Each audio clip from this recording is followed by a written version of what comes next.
on Roblox knows these days. If you're a veteran Roblox player and you've been playing for a long time, then you probably know John Doe firsthand. And well, if you're a new player that just recently started playing Roblox, you've probably heard of the legends. The legends of the famous Roblox hacker called John Doe, his accomplice Miss Jane Doe, and of course the date, March 18th, 2017. Now to fully understand the story of John Doe, we gotta do a little bit of rewinding. We've gotta rewind 5 years in the past to the year 2017, back when Roblox was a lot smaller. Most of the popular games on the platform at the time only had a few thousand people playing, compared to the hundreds of thousands that we see today. And of course, 2017, the start of Roblox YouTube. A lot of legends were starting to rise. Mr. Dennis, the Pals. You may not even remember the original Flamingo channel, Mr. Albert stuff. I had actually just barely started doing Roblox at the time. It's around the time that Roblox started growing rapidly. Before 2017, most young people just played Minecraft, but now there was a brand new exciting game on the horizon. I bring this up because a lot of players, including us YouTubers, really didn't know much about Roblox at the time. Of course, the idea of a Roblox hacker named John Doe and Jane Doe hacking Roblox and taking over the platform and banning accounts, it seems a little far-fetched. And of course, most people probably wouldn't believe it these days. But back in 2017, we really didn't know a lot about Roblox. So the idea of this crazy hacker taking over a bunch of Roblox games, it could have happened. Now, for the unaware, John Doe and Jane Doe were actually some of the first accounts created on Roblox. That's why they look so basic and they have that basic square yellow and blue Roblox avatar. And so over 10 years later in 2017, we really didn't know a lot about these accounts. Why were they so old? Who has control of these accounts? Why are these accounts randomly coming online and offline? We just really didn't know. And that's how the rumors started. Videos all across YouTube started popping up. He's going to take over accounts. He's going to ban you. He's going to hack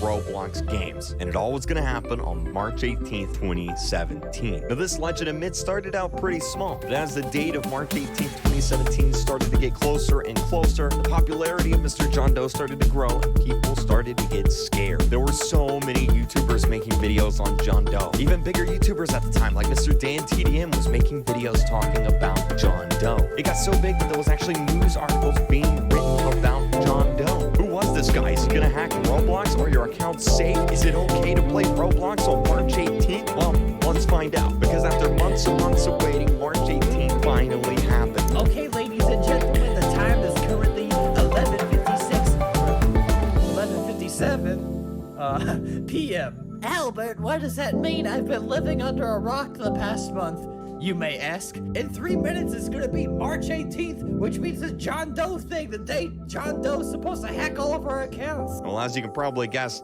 Roblox didn't get hacked. Turns out John Doe wasn't a real hacker. But what did happen on March 18th, 2017 is something I've never seen since in the Roblox community. This myth, this legend of John Doe was so big. All the big developers at the time and all the popular games were actually changing their games. They were updating their games on March 18th to the John Doe update, adding John Doe randomly in their games, making it look like their games were actually hacked. Icons were changed with Mr. John Doe. Like literally, if you logged into Roblox on March 18th, 2017, John Doe was everywhere. And the thing about him is he also has a very basic avatar. He's literally just the Roblox noob. Anybody could make their avatar look like John Doe, and for free. And so when you joined a game on March 18th, everybody was John Doe. Now I actually did a whole 8-hour live stream on John Doe Day. Unfortunately, one of the games I played had copyrighted music and the stream got taken down a few years ago. But it was one of the most fun Roblox streams I've ever done. Now the crazy thing is John Doe and Jane Doe got so big that Roblox actually had to put out a blog post talking about it. On March 21st, 2017, a few days after John Doe Day, they actually released this. They said, for many years, there's been lore circulating around John Doe and Jane Doe within the community. This year, we've decided that it's time to shed some light about these accounts. Both John Doe and Jane Doe accounts were created by David Baszucki and Eric Castle in the early days of Roblox for testing purposes. These dummy accounts didn't belong to any one player, and as such, they were giving the placeholder names John Doe and Jane Doe. For the people that don't know, John Doe and Jane Doe are the names that police give to random people. If you don't know who they are, for all intents and purposes, both accounts are owned and maintained by Roblox. Authentic John Doe and Jane Doe accounts pose no danger to your Roblox account. They actually put that in their Mythbuster, like they're the Mythbusters or something. And then, of course, to make sure that people knew they were associated with Roblox, they actually dressed them up in the Roblox attire, which is why if you go to their accounts today, you'll see, well, they have Roblox all over them. Now, of course, ever since John Doe and Jane Kinda, we've had countless Roblox hackers. Jenna and Tubers93 come to mind. But will we ever have another Roblox hacker that takes over the community much like John Doe did? Probably not.